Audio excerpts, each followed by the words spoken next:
When I think about great video game levels, I think about the FromSoft games like Dark Souls, with their incredibly atmospheric worlds chock full of environmental storytelling, or a Hitman level with its intricate and intertwining design.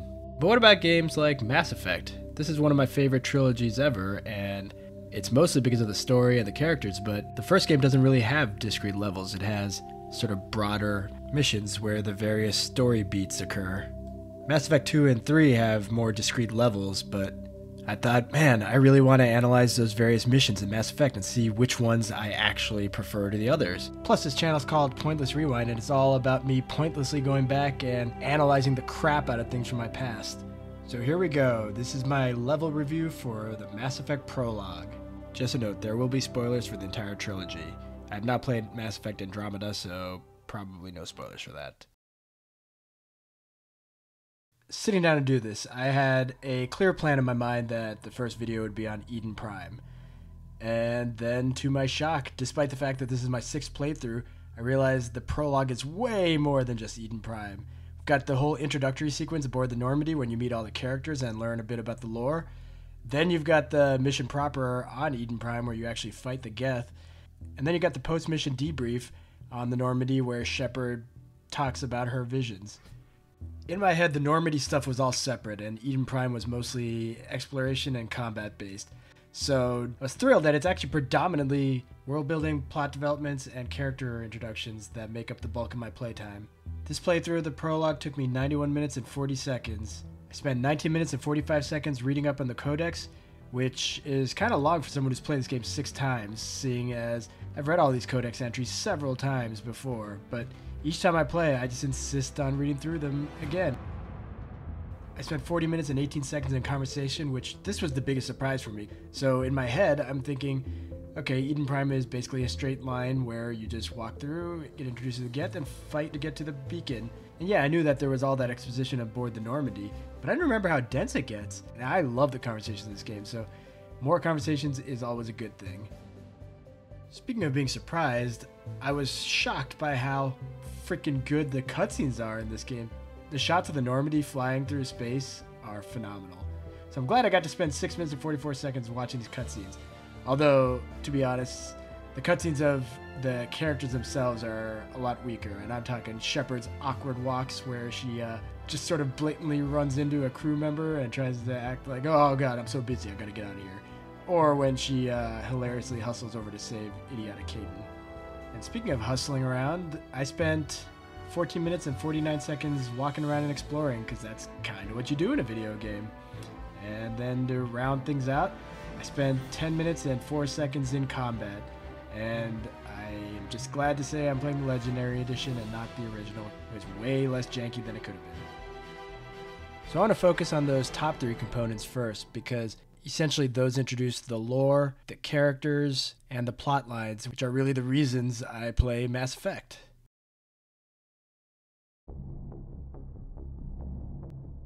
I'd always taken it for granted how complex the world building is in Mass Effect, but analyzing the prologue, I now realize how monumental a task it must have been to introduce the entire world to the player. BioWare had developed this incredibly complex world with all these races, species, and factions, all with their own histories and conflicts with one another. So it wouldn't have surprised me if the game had started in the Citadel and you had met all the races and factions right away, trying to make sure that the player is aware of everything so that if some terminology is dropped, you're never in a position where the player could say, wait, I'd never heard of that, what is that? But then you run the risk of drowning your player in information and then never resurfacing and understanding what the hell is going on. On the other hand, they could have just started on Eden Prime and had the main plot introduced with Shepard, the Geth, the Reapers, and Saren, and gone from there. But had they gone that route, then they run the risk of the player having no context for what any of this means. Instead, what they accomplished was far more effective and must have been incredibly difficult.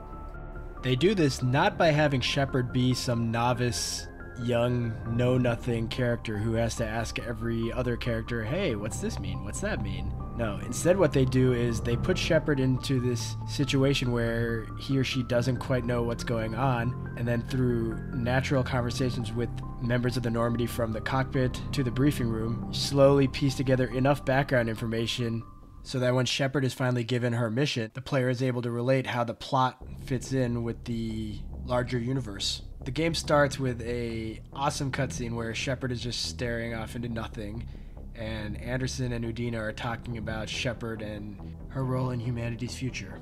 We have no context for any of this, it just sounds really important.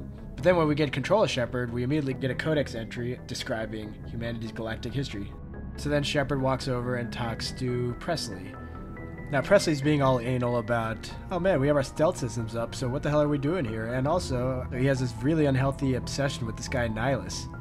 And then there's Nihlus. Nihlus looks like he's expecting some heavy action. Plus there's Nihlus. God, Presley's so passive here. I wish you had an option of having Shepard just ask something that makes it sound like she wasn't paying any attention whatsoever. And then there's Nihlus. Did you notice a Turian in the area? Anyway, this conversation introduces us to our first alien race, the Turians. We get a quick exposition about the first contact war, but it's not like Shepard's like, hey, what was that big thing that happened between humans and Turians? No, Pressley just brings it up as one of his reasons for not trusting Turians, and it feels very natural, and it helps the world just develop naturally. And so then we go and talk with Jenkins and Chakwas. This conversation's all about learning about the Spectres and what they represent in the galaxy. We now have enough information on Turians and Spectres to have a healthy distrust of Nihlus, so this conversation has a layer of intensity to it because you just don't quite know what Nihlus' motives are. So when Captain Anderson comes in and tells you the grand plan is to have Nihlus evaluate Shepard to become a member of the Spectres, that both means something and we have an idea of what is at stake here. And I think some of that might have been lost if too much information had been introduced to the player too soon. Once the player is on Eden Prime, the story becomes much more straightforward. The world building is still there, but the plot is treated more like a series of mysteries. Mysteries like, what are the Geth? Who is Saren? Why does he kill Nihlus? What the hell is that giant squid-looking thing that flies off into the sky? Why is Kaidan so damn curious? What do the visions mean that Shepard gets from the Prothean beacon? And are all alien species this over-sexualized? Well, the answer to that one is no, because the Turians that we've seen so far have been very under-sexualized. But these mysteries essentially last through the rest of the game. Two things jumped out at me during this playthrough. One is how Nihlus is handled. I think the way Nihlus is written, you never quite know what his motives are, and with all the talk about how humans and Turians don't quite get along and how Spectres do whatever the hell they please, I think the player is meant to potentially suspect that Nihlus might end up being a bad guy. Then when he's killed so easily by Saren, it comes as a shock because he'd just been built up as this intergalactic badass who gets the job done no matter what the cost. I think it's great writing and I think they really play on your expectations. The other thing I noticed is how well they set up the Reapers here. Some of this is obvious once you've played the game, like when the colonists are talking about the sounds that the mothership are making that bores into their brains. We know what that sound is implying, and Manuel is clearly indoctrinated. Of the destroyers, bringers of darkness. But it's the scene aboard Sovereign that I really want to talk about. When Benezia and her cleavage come and tell Saren about a human interacting with the Prothean beacon, Saren flips out and starts going crazy, throwing things around and manhandling Benezia. What I don't think I quite put together ever before was that this is probably Sovereign reacting, not Saren. Saren is obviously indoctrinated once you know the story of the game, but I think the color palette here is screaming out to you that something else is going on here. As Saren flips out, you see the background color going from blue to red, and I think that's a subtle indication that there's more to the ship than what we've been led to believe so far. And so now the mission on Eden Prime is done, and now we just need to set up where do we go from here? And that's what the post-mission aboard the Normandy takes care of. Now this is probably the weakest part of the story during the prologue. It's a little bit clumsier than the rest of it, and some of the interactions feel a bit unnatural, mostly the ones you have with Kaidan and Ashley. But at least you stopped Saren from wiping out the whole colony. You saved a lot of lives, Commander. Like seriously, why do they both act like Shepard was alone on Eden Prime taking care of business while they were doing nothing? But whatever. Now that we've got all the background information and we have the main conflict with Saren and the Geth, this section is all about emphasizing how dire the situation is, as Captain Anderson tells Shepard what kind of a threat Saren and the Geth represent, and it starts hinting at the larger world with talks about the Citadel in preparation for the player arriving at the galactic capital. So all in all, the story is amazing, but I already knew that. And so let's talk about the character development. I'm playing as a female Shepard, Kalinster Shepard. It's the first time I'm playing as a female Shepard. Her defining personality trait is that she pursues knowledge above anything else. During this mission, her arc is basically she's kind of pissed that Kaidan Anderson kept the real reasons for the mission secret from her because she believes knowledge is essential. She also feels really bad about Jenkins, and she's pissed that they didn't really succeed in the mission on Eden Prime. This goes back to her background as a ruthless war hero who gets the job done at any cost, so not stopping Saren and the Geth is really rage-inducing for her. In terms of key decisions, there aren't really any. She makes 3 decisions during the mission. 2 of them are Paragon. They all have to do with that really small-scale smuggling ring that's going down at the Eden Prime spaceport. Basically, she doesn't care that they were smuggling. She just wants the weapons to better combat the Geth. Ashley Williams, meanwhile, shows her character development as she is pissed about the smuggling ring and isn't shy about showing it. Other than that, though, there's not much character development for Ashley. She's sad that the rest of her unit was killed, but we don't really learn much about her. Kaidan Olenko is boring. He's always bored me, and he's boring me as I talk about him, and I look forward to him boring me in the future. It kind of sucks that I'm going to have to be spending this playthrough as he hits on me since I'm playing as a female Shepard, but whatever. He does at least get some development. We learn that he's a biotic, and we get some inklings about his father. Joker and Dr. Chakwas, they're support characters, they're good. I don't really need to go into detail about them. Captain Anderson's a great father figure. He has his own agenda, but it's clear that he cares about Shepard. And I really like that he's so gung-ho against Saren and the Geth at the end. There's definitely something more going on here, and I think it's good foreshadowing for his character development that we learn in the next mission. Nihlus is a great character, and I wish we had a few missions with him before he died. He would have been a great party member.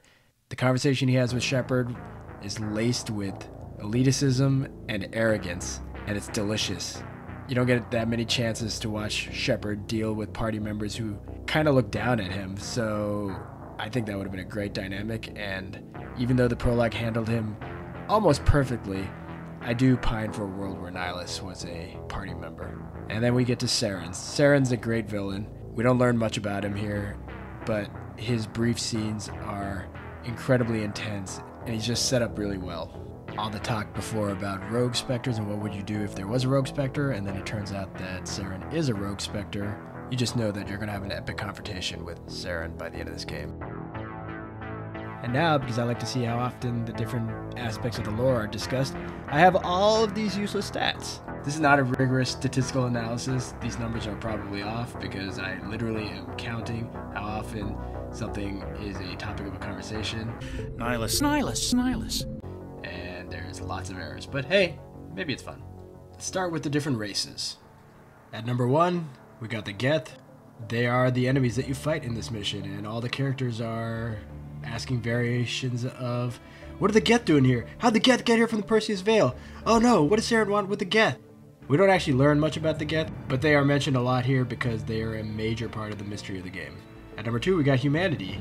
Mass Effect is, stripped to its barest form, a story about humanity dealing with galactic conflict. And so the prologue spends a lot of time introducing us to where humans stand in the galaxy, and I think this highly focused approach really helps the prologue rope the player into the story. At number 3, we got the Turians. Mass Effect fans know that there's a ton of other races that you end up interacting with over the course of the series. I just think it's so great how the prologue focuses so much on Turians.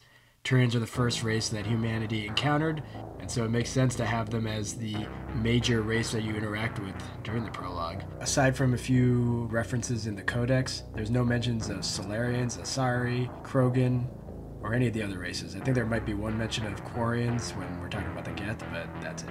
Keeping the focus on the Turians allows the story to not get too unwieldy here in the prologue.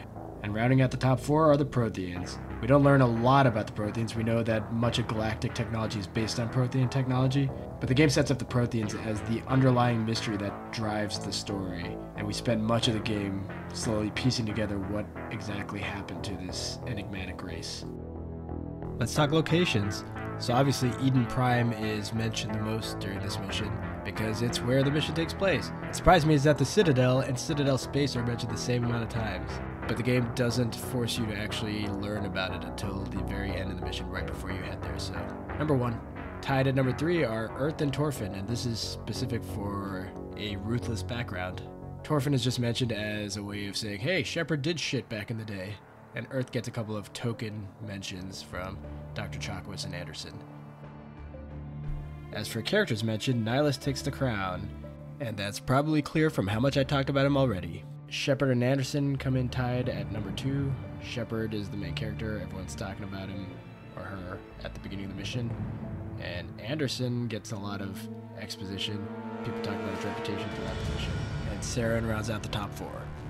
The entire debrief sequence on the Normandy is essentially about what are the next steps for stopping Saren.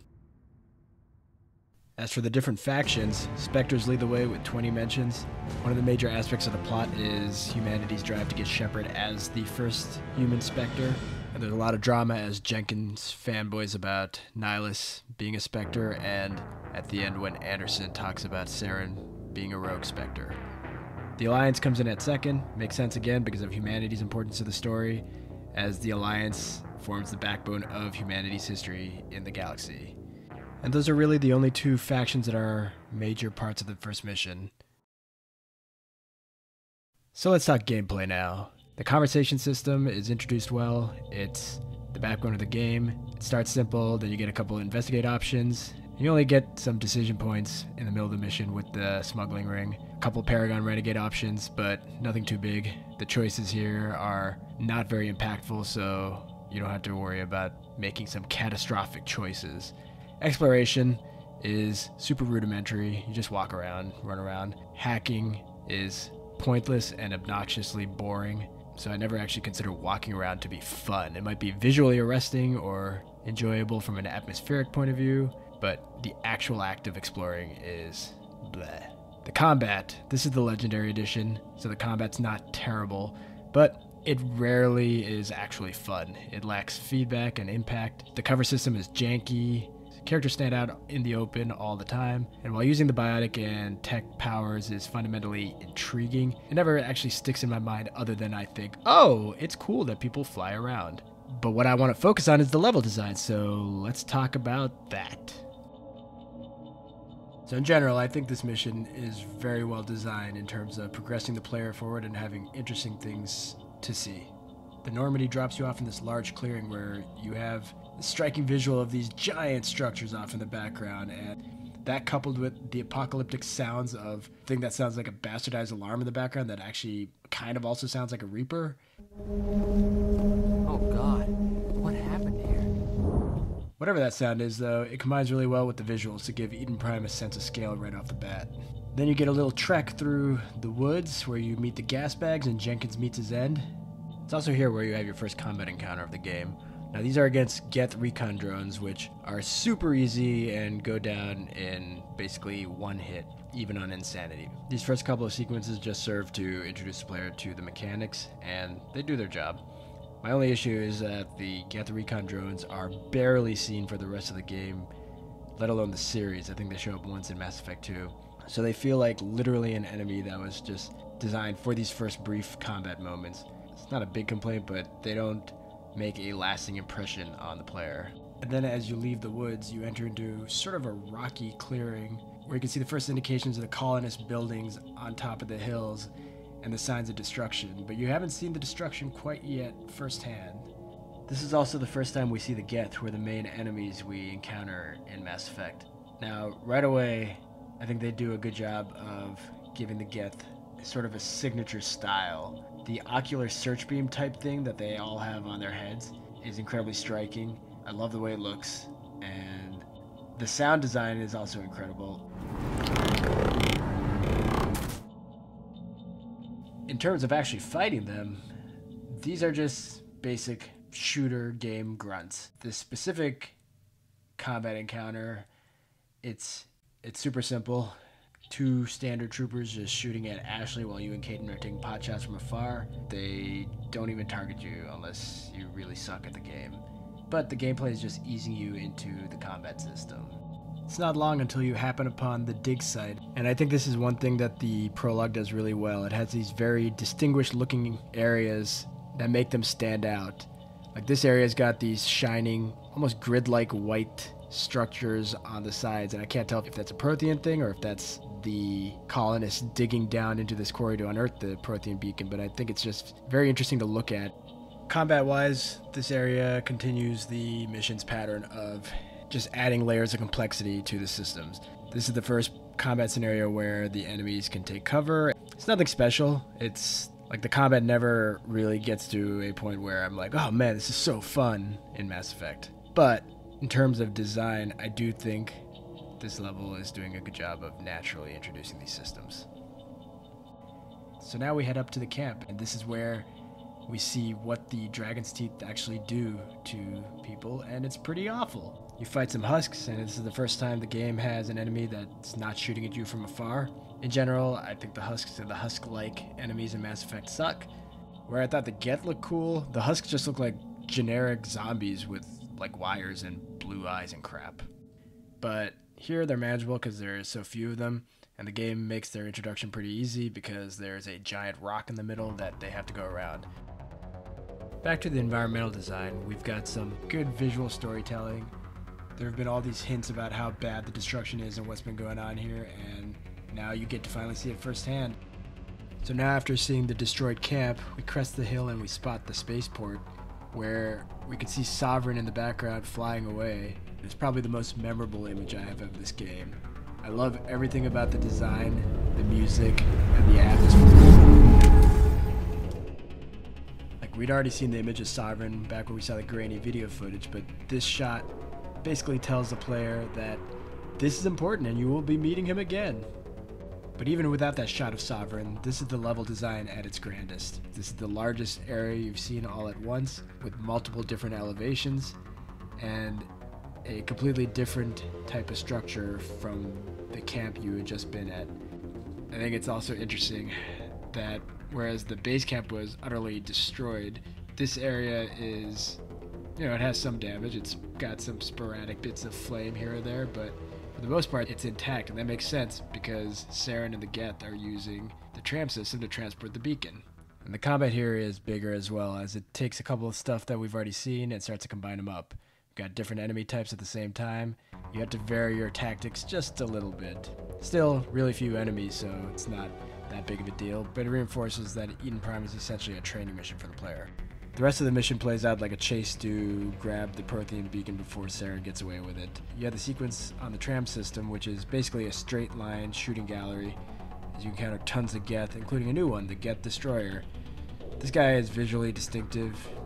It's kind of hard to tell because you usually kill him when he's still far away, but the sequence teaches you all about getting in and out of cover. You see the Geth doing the same thing, although they basically do it with no rhyme or reason. When you arrive on the next platform, they add another wrinkle in as they try to heighten the urgency by having a time limit. Now, ostensibly, this makes things tense, but I've never actually felt like I was about to run out of time. So, it doesn't really add anything for me on replays, but hey, maybe the first time I played it, I thought, boy, this is amazingly tense. The combat itself is got another new wrinkle because now you've got varying paths. You can go on the left or the right, and the Geth are up high while you start out low. And they've got a couple new Geth types. You've got the shock troopers and the snipers, who is obviously a master at keeping his prey from getting too close to him. Big problem I have with this game in general, I don't think they signpost the different types of Geth well enough. Like, it just looks like a color palette swap here. At least here, the only reason I even knew I was fighting different guys was because when my crosshairs actually went over them, it showed me their names. You then fight your way through the final platform, killing a couple husks and standard Geth troopers, and then you can explore before interacting with the beacon. And I do like how the mission is bookended. You started with seeing those giant skyscrapers in the distance, and now you see them a little bit closer, and you can see some of the wreckage. It looks like some of them have been destroyed by Saren and the Geth's attack, so I do think that's an impactful finish to the level. So overall, I give this mission an 82 out of 100. That falls firmly in my great bin. I think the story is close to perfect, both in establishing the world of Mass Effect for newcomers and for setting up the main plot driving the narrative. I don't think the gameplay is particularly fun, but I do think the gameplay systems are introduced well in this mission. I think both the visual and audio design are great. The music is phenomenal. I kind of want to cut my voice out of this video just so you can listen to the music. But I also like hearing myself talk, so I can't do it. And I just think this is the perfect intro to the Mass Effect world. Relatively small scale, but with tons of world building. So that's it. Thanks for watching. If you like this, stay tuned because I will be releasing a video on the Citadel next. And if you don't like this video, please just say it behind my back like Joker does to Nihlus. I hate that guy.